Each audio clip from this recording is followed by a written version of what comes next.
Miss सोना, क्या आपको सुनाई नहीं देता? क्या आप मुझसे कुछ कह रही थी? यहाँ पर कोई और भी सोना है क्या? पता नहीं, शायद हो भी सकती है। निजात सर तुम्हारा इंतजार कर रहे हैं ऑफिस में। निजात साहब? निजात सिरसलमास, द बिग बॉस। तुम्हारे बाबा की फ्रेंड नहीं जानती? हाँ, मैं भूल गई थी। बाबा के दोस्त हैं। मैं तो उन्हें अंकल बोलती हूँ, इसलिए नाम भूल गई थी। उनका कमरा कॉरिडोर के लास्ट में है। मैं सोच रही थी कि पहले टेबल सेट कर लेती हूँ। आज मेरा पहला दिन है ऑफिस में, तो एक काम करती हूँ कि लोगों से भी मिल लेती हूँ। बॉस के पास ऐसे डायरेक्ट चली जाऊंगी तो अच्छा नहीं लगेगा ना? बिल्कुल नहीं। इसका मतलब है कि तुम्हें फौरन उनके कमरे में जाना है। अभी फौरन जाना होगा? 5-10 मिनट के बाद भी नहीं जा सकती? यानी फिर मुझे जाना ही पड़ेगा उधर? ओके।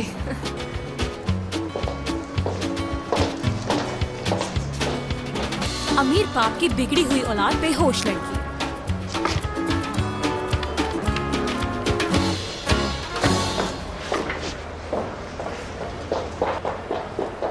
वेलकम मुराद सर। तो ये है नया डिजाइन? जी हाँ सर। डिजाइनर से मीटिंग फिक्स कर दी? जी सर, वो लोग यहाँ 11 बजे तक पहुँच जाएंगे। मुझे एक ब्लैक कॉफी चाहिए। सर, आप खाने के लिए कुछ नहीं लेंगे? अगर मुझे भूख लगेगी तो कह दूंगा मैं तुम्हें। ऐसा लगता है अज़ाब बन चुकी हूँ मैं इनके लिए।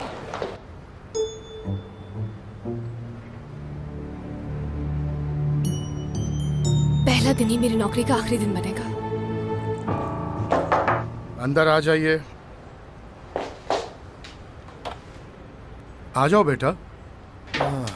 मेरे ख्याल से तुम कमाल की बेटी सोना ही हो। मुझे भी अब ऐसा ही लगने लगा है कि मैं कमाल की बेटी हूँ। बिल्कुल अपने बाप पे गई हो, माशाल्लाह। आओ बैठो। मैं जाऊँ? आप डिस्टर्ब हो रहे होंगे। क्या बात करती हो बेटा, मैं कैसे डिस्टर्ब हो सकता हूँ? आओ बैठो, कुछ बातें करनी है तुमसे। अच्छा, कई दिनों से मेरी तुम्हारे बाबा से बात नहीं हुई। कैसा है वो, ठीक ठाक तो है ना? बिल्कुल। असल में वो... अब तुम भी भला कैसे जानती होगी उसके बारे में? उसने तो अपना घर जैसे केप टाउन में ही बना लिया है। हाँ,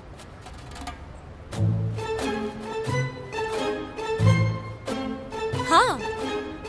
ये बताओ वो रिटायरमेंट कब ले रहा है?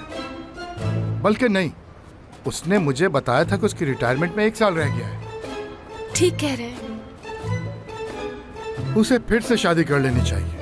तुम्हारी माँ के गुजरने के बाद मैंने और दरिया ने कई बार उसे समझाया कि वो शादी कर ले, मगर वो अकेले रहने में खुश है। अम्मी के जाने का उनको इतना दुख है कि मैं आपको क्या बताऊं। तुम्हारी माँ की डेथ को तो 20 साल गुजर चुके हैं। सच में? इतना टाइम गुजर गया। देखे ना वक्त कितनी तेजी से गुजर जाता है। हाँ बिल्कुल सही कह रही हो बेटा। मसलन जब मैंने तुम्हें देखा तो तुम सिर्फ 5 साल की थी, मगर उस वक्त तुम्हारे बाल गोल्डन थे। हाँ वो थे, पर मैंने डाई करवा लिए। काफी वक्त ले लिया बेटा मैंने तुम्हारा। अब तुम जाओ और अपने बॉस से मिल लो।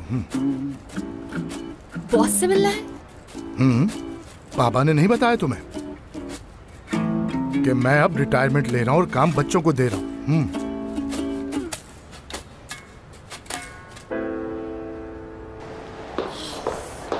मुराद सर तो आज बहुत गुस्से में है। अगर उन्होंने मुझ पे आज अपनी कॉफी नहीं फेंकी तो मेरा नाम चाला नहीं। बस सोना, ये बिल्कुल सही वक्त पर आ गई, इसने मुझे बचा लिया। मुराद सर तुम्हारा वेट कर रहे हैं। अब वो मेरा वेट क्यों कर रहे हैं?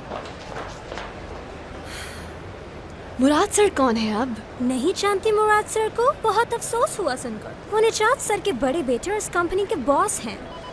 मुराद सर ने कॉफी मांगी है। मुझे लगता है तुम्हें अपना काम शुरू कर देना चाहिए और आज से तुम्हारी जॉब का हिस्सा है। वहाँ सामने है कमरा, जाओ जल्दी जल्दी जाओ जाओ। हाँ हाँ।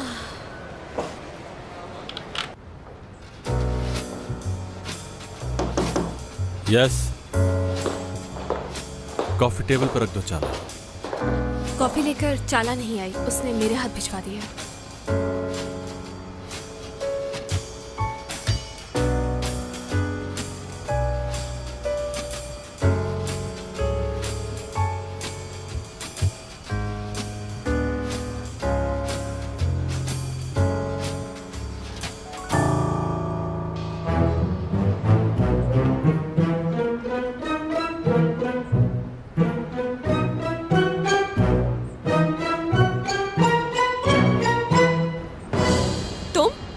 क्या कर रहे हो बंदर? नौकरी जाएगी अगर किसी ने देख लिया। तुम्हें बता तो चुका हूँ, यहीं काम करता हूँ मैं। समझ गई कि तुम यहाँ काम करते हो, लेकिन ये मुराद साहब की कुर्सी के पास उनके कमरे में क्या कर रहे हो? मैं हूँ मुराद। नाम से क्या होता है? रोड पर चले तो 10 लोगों में से 2 मुराद निकलेंगे, और ऐसे स्टाइल मारने से और सूट पहनने से कोई बॉस नहीं बन जाता है। क्या कर रहे हो तुम?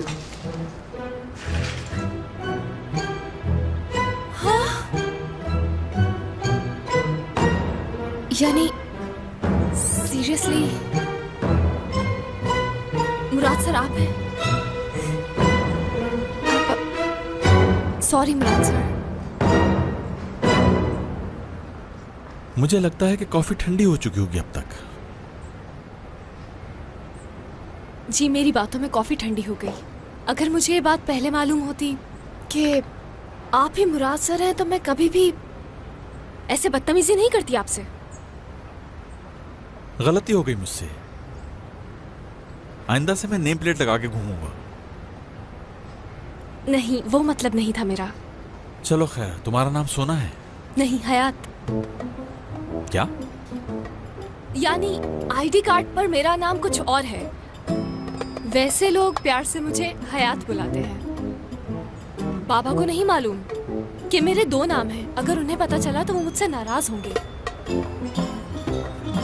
मैं भी नहीं बताऊंगा। जी प्लीज। ये ठीक है कि यहाँ पे आपकी जॉब बाबा के कहने पे हुई है, लेकिन याद रखिए कि मैं यहाँ काम में कोई भी कोताही बर्दाश्त नहीं करूंगा, और मेरे लिए आप एक आम एम्प्लॉय से ज्यादा कुछ नहीं। एम्प्लॉय हूँ बस। बात रिपीट मत कीजिए।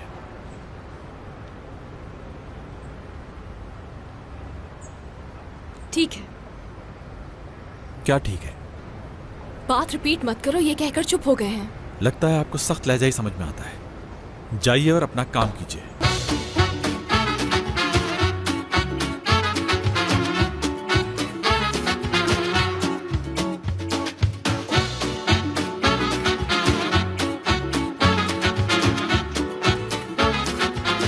Aşk laftan anlamaz.